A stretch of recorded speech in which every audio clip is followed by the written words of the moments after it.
В эфире телеканала «Якутия-24» актуальное интервью. Волоконно-оптическая линия связи должна обеспечить качественной интернет-связью всю северо-западную часть региона уже до конца этого года. Сейчас ВОЛС протянули от Мирного до Сунтар, далее до Нюрбы. Остался участок Нюрба-Верхневилюйск. И в конце прошедшего месяца Ростелеком протестировал построенную линию. Что показали эти тесты? Об этом в том числе мы поговорим с руководителем проекта ВОЛС Мирный Сунтар Нюрба-Верхневилюйск Вилюйск, филиала Саха-Телеком компании Ростелеком, Григорьевым Алексеем. Алексей Владимирович, здравствуйте.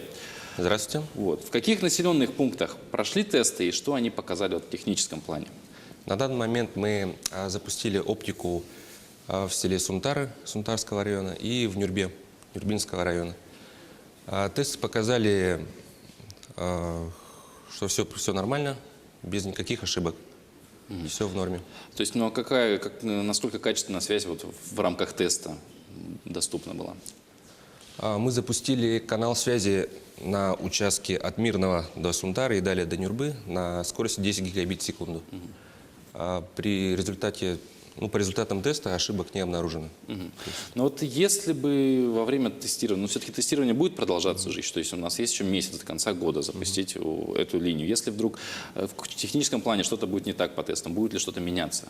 Если да, то что? Во-первых, по оборудованию. Оборудование мы заранее протестировали и отправили туда функционирующее нормальное оборудование. По части линии мы также линию всю проверили, отклонений от норм нет.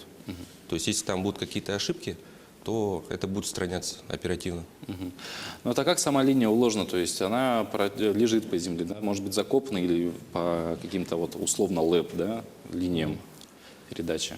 Во-первых, наша линия лежит в охранной зоне ЛЭП. От участка от Мирного до Эльгея Сунтарского района она закопана, а далее она раскатана по земле в охранной зоне ЛЭП.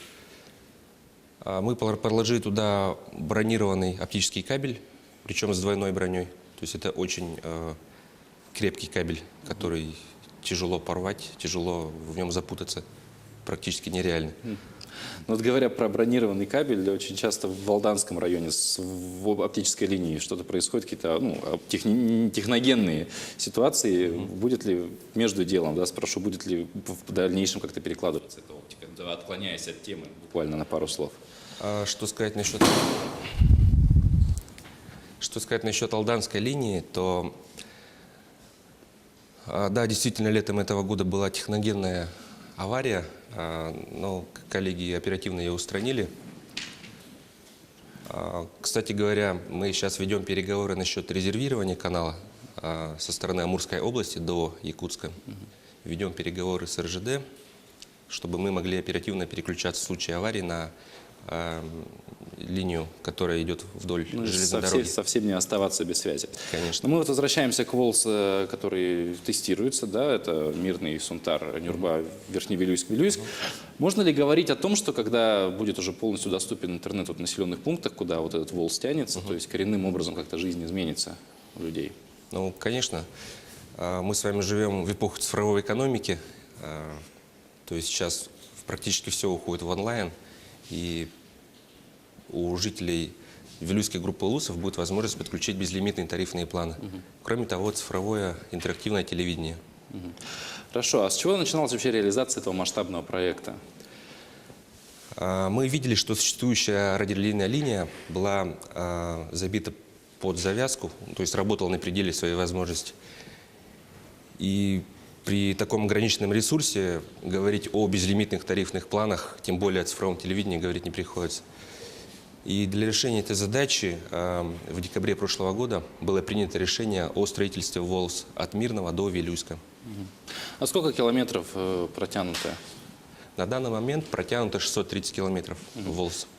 Ну а насколько быстро жители населенных пунктов получат возможность пользоваться скоростным интернетом после прихода ВОЛС, то есть когда завершатся опять же тесты, да, все, когда ее запустят официально, опять же безлимитные тарифы у них точно появятся. Да.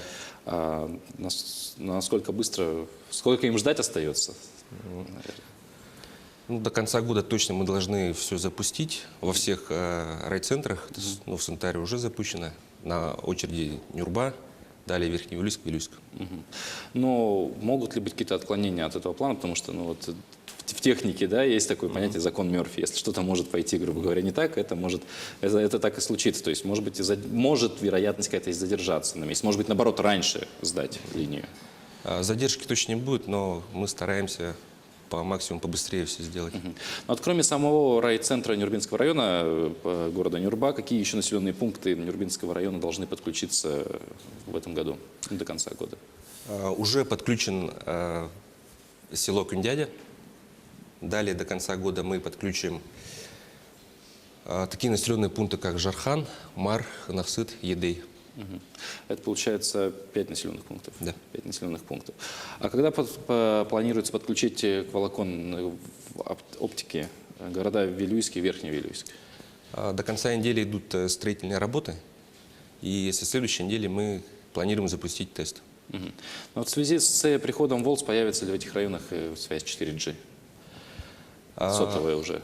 Да, появится. И абоненты мобильных операторов связи в скором времени почувствуют увеличение скорости. Алексей Владимирович, спасибо большое, что пришли в нашу студию, ответили на наши вопросы. Это было актуальное интервью. Оставайтесь с нами.